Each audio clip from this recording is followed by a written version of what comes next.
दोस्तों, मैं अनिल पाठक और आप देख रहे हैं NDTV भारत। जैसा कि आजकल मोबाइल का दौर चल रहा है और उतनी ही तेजी से साइबर क्राइम भी बढ़ रहा है। हर किसी के मोबाइल में 2-4 नहीं बल्कि दर्जनों ऐप लोड हैं और जाने अनजाने में लोग मुसीबत मोल ले रहे हैं।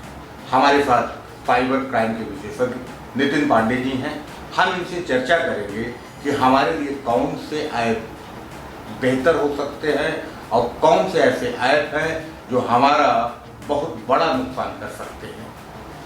नमस्कार नितिन जी, स्वागत है आपका NDTV भारत में। बहुत धन्यवाद। आप कुछ ऐप के बारे में बताइए कि अक्सर दुनिया भर के ऐप की रिक्वेस्ट मोबाइल पर लोगों की जाते रहती है और नतीजा उसका ये होता है कि जेब कट जाती है, डाटा चोरी हो जाते हैं। इसके बारे में हम आज चर्चा करना चाहते हैं आपसे और लोगों को ये मैसेज करना चाहते हैं कि आप कैसे बच सकते हैं साइबर क्राइम से। जी, ये आपकी मुहिम एक तो मैं इसकी बहुत ज़्यादा सराहना करना चाहूँगा, क्योंकि इससे क्या है, लोगों तक जागरूकता पहुँचेगी। जब लोग जागरूक होंगे तभी वो इन चीज़ों के बारे में जान सकेंगे।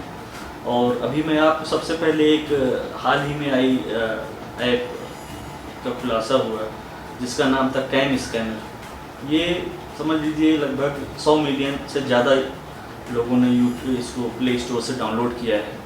तो अभी इसमें पाया गया, कैस्पर्स की लैब ने बताया कि इसमें एक प्रकार का ट्रोजन यानी कि एक मेलवेयर क्या होता है कि मैलिशियस सॉफ्टवेयर यानी कि वो हार्मफुल होता है। वो हो सकता है आपका डाटा स्टील कर ले, मतलब आपके फ़ोन में जो भी डेटा है उसको चुरा ले, या आपके फ़ोन में कोई हिडन एप्लीकेशन वो डाल दे जिससे आपके फ़ोन की सारी गतिविधियाँ उसको मिल रही हैं।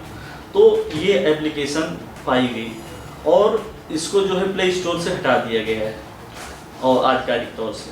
लेकिन अभी भी इसमें जो है बहुत सारे ऐसे यूजर्स हैं जो कि इसका इस्तेमाल कर रहे हैं। तो मैं उनसे सबसे रिक्वेस्ट करना चाहूँगा कि अगर वो कैम स्कैनर नाम की इस एप्लीकेशन का इस्तेमाल कर रहे हैं तो उसको तत्कालीन तुरंत अपने फ़ोन से अनइंस्टॉल कर दें, क्योंकि हो सकता है कि इससे उनके फ़ोन में या उनका जो भी इससे फ़ोन से कनेक्टेड उनकी पर्सनल चीज़ें जैसे बैंक अकाउंट हो गया, और उनका व्हाट्सएप हो गया, फेसबुक हो गया, ये सारी चीज़ें उनकी कुछ भी हैक किया जा सकता है। उसकी कैम स्कैनर क्या होता है? ये कैम स्कैनर एक तरह का मोबाइल स्कैनर है। जैसे आप देखते हैं कि स्कैनर होता है, उसी तरह से ये मोबाइल स्कैनर है। जैसे आप कोई भी डॉक्यूमेंट है उसको आपको स्कैन करना है तो कैम स्कैनर उसको स्कैन करने के लिए इस्तेमाल किया जाता है। अच्छा, हमें भी एक सज्जन कह रहे थे कि आपने वो कागज आप जो हमें सेंड कर रहे हैं वो क्लीन नहीं आ रहा है, तो जरा आप स्कैनर से स्कैन करके भेज दीजिए जी। तो ऐसा तो बहरहाल मैंने नहीं किया है, लेकिन जिन्होंने किया है उनके लिए सही सलाह है कि तुरंत जी अपने कैम स्कैनर को हटा दें अपने मोबाइल से। उसकी वजह भी एक यह है कि क्योंकि यह ऐप बहुत ज़्यादा पॉपुलर थी, तो इस वजह से जब भी कोई आदमी स्कैनर नाम भी डालता था प्ले स्टोर में तो कैम स्कैनर ही सबसे ऊपर आती थी। तो जो सबसे ऊपर आएगी इंसान व्यक्ति जो है उसी को इंस्टॉल कर लेगा। तो इसी वजह से प्ले स्टोर ने इसको अपने उससे हटा दिया है। आप इसको गूगल प्ले स्टोर पे अब नहीं पाएंगे, वहाँ से ही हटाई जा चुकी है। इसके अलावा अभी कुछ दिन पहले एक एप्लीकेशन आई थी फेस8 नाम से, जो कि रसिया द्वारा बनाई एक बहुत ही घातक एप्लीकेशन थी, जिसकी टर्म्स एंड कंडीशंस बहुत ही खतरनाक थे। मतलब वो लाइफ टाइम के लिए आपके सारी चीज़ों का एक्सेस ले सकते थे। यानी आपके डेटा हो गया, आपका फेस हो गया, आपके फ़ोन में जो भी डेटा है, चाहे वो कुछ भी हो, चाहे आपका व्हाट्सएप हो या कुछ भी आपने फ़ोन में रखा हो, फ़ोटोज़ हो, किसी भी चीज़ का एक्सेस वो ले सकते थे। तो इसके लिए हम लोगों ने एक मुहिम चलाई और हम लोगों ने ज़्यादा से ज़्यादा लोगों तक इसको, क्योंकि ये ट्रेंडिंग पे आ गई थी और हमारे देश में सबसे बड़ी समस्या ये है, ये बहुत दुर्भाग्य की बात है, कोई चीज़ ट्रेंडिंग पे आती है तो लोग आँख बंद करके उस चीज़ को इस्तेमाल करने लगते हैं। तो जैसे ही ट्रेंडिंग पे आई तो लोग इसका इस्तेमाल करने लगे। ये एक ऐसी ऐप थी कि जिसमें आप मतलब अपनी फ़ोटो डालेंगे तो दिखाएगा आप 40 साल बाद कैसे दिखेंगे या 30 साल बाद कैसे दिखेंगे। क्या उनको इसके बारे में भी क्या हो सकता है, कितना इसका हानि हो सकती है, ये अभी उनको शायद जानकारी नहीं है? जी, उसके बारे में इनको बिल्कुल जानकारी नहीं, इसीलिए मैं बता रहा हूँ कि जैसे ट्रेंडिंग पे आने पे लोग अपने आप बिना सोचे समझे इन एप्लीकेशंस को इंस्टॉल करते हैं और उसका इस्तेमाल करने लगते हैं बिना सोचे समझे। तो इसलिए मेरी इसमें सलाह ये है कि कोई भी एप्लीकेशन इंस्टॉल करने से पहले उसके बारे में अच्छे से जान लें और उसको पूरी तरह से वेरीफाई कर लें कि हाँ ये एप्लीकेशन पूरी तरह से सुरक्षित है, उसके बाद ही उस एप्लीकेशन का इस्तेमाल करें। नहीं तो आपका हो सकता है उसमें स्पाईवेयर हो। अभी मैं आपको एक छोटा सा उदाहरण दूँ, एक 40-50 किलोबाइट की एप्लीकेशंस आती हैं स्पाईवेयर की, आपके फ़ोन में अभी मैं इंस्टॉल कर दूँ, आपके फ़ोन में आप क्या कर रहे हैं, आप किससे बातें कर रहे हैं, आप कहाँ पे हैं, आपकी लोकेशन से लेकर सब कुछ मुझको मिलता रहेगा। आप हमारी गतिविधियों से अपडेट होते रहें। जी, आपकी सारी गतिविधियाँ मुझको मिलती रहेंगी। यहाँ तक कि अगर मान लीजिए आप अपने बैंक अकाउंट से कोई ट्रांजैक्शन कर रहे हैं, तो जहाँ आपने अपना बैंक अकाउंट में अपना पासवर्ड वगैरह या पिन जो भी है आपने डाला, वो मुझको मिल गई, तो मेरे लिए तो बहुत आसान है। जब मुझको आपका पासवर्ड ही पता चल गया तो मुझको आपका बैंक अकाउंट हैक करना मेरे लिए तो बहुत ही छोटी सी बात रह जाएगी। तो इसलिए ऐसी एप्लीकेशन से दूर रहें कि जो कि खतरनाक हो।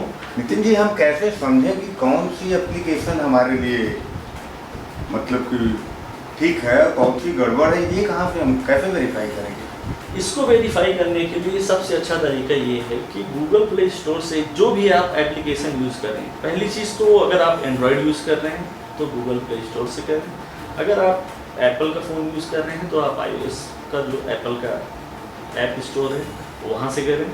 और दूसरी चीज़ क्या है कि जैसे ही आप अपने आप को अप टू डेट रखें, यानी कि टेक्नोलॉजी में क्या क्या चेंजेस आ रहे हैं इसके बारे में आप अपने आप को जागरूक रखें। और मेरे ख्याल से आपने जो मुहिम चलाई है, इससे लोगों को, जिन लोगों ने अभी भी इन ऐप्स को अपने मोबाइल में रखा है, मुझे लगता है कि वो लोग इसको तुरंत अनइंस्टॉल कर देंगे, क्योंकि इसका परिणाम बहुत ही भयानक होने वाला है अगर वो इसको लगातार प्रयोग करते जाएंगे। तो इसका यही तरीका। और दूसरा चीज़ क्या है कि अगर आप अपने फ़ोन की सेटिंग्स में जाएंगे तो उसमें आप देखेंगे अननोन सोर्सेज नाम से एक सेटिंग में रहता है। कभी भी किसी अननोन सोर्स से किसी एप्लीकेशन को मत डाउनलोड करें, हमेशा उसको गूगल प्ले स्टोर से डाउनलोड करें और ट्रेंडिंग के पीछे ना भागें। जब आप देख रहे हैं कि कोई एप्लीकेशन बहुत ज़्यादा ट्रेंड हो रही है, यानी कि बहुत ही तेज़ी से फैल रही है, लोग उसको डाउनलोड कर रहे हैं, तो उसको देखकर तुरंत उसको डाउनलोड करने ना लगते हैं। थोड़ा रुकें, समझें, उसके बारे में साइबर सुरक्षा विशेषज्ञों से अगर आप संपर्क नहीं कर सकते तो उसके बारे में थोड़ा गूगल करें कि ये ऐप कैसी है, तो उससे आपको पता चल जाएगा क्या वो ऐप सेफ़ है या अनसेफ है। उससे आप अपने आप को सुरक्षित कर सकते हैं। और अपने फ़ोन में एक एंटीवायरस रखें, उसको अपडेटेड रखें। फ़िलहाल आजकल ऐसी ऐप्स बनाई जा रही हैं जो कि एंटीवायरस को आसानी से बाईपास कर देती हैं, तो एंटीवायरस भी कोई काम का नहीं रहता है।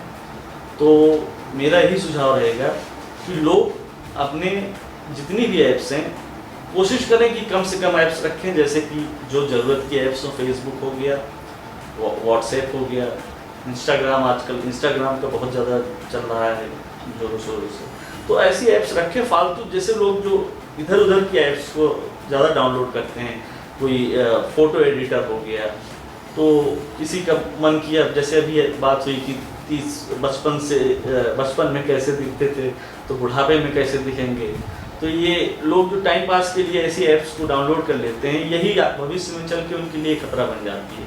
तो ऐसी ऐप से सावधान रहें, अपने आप को सतर्क रखें बस, और अपने आप को अप टू डेट रखें। धन्यवाद नितिन जी, आपने एनडीटीवी भारत को समय दिया और आपके जरिए हमारे बहुत सारे दर्शक अवेयर होंगे।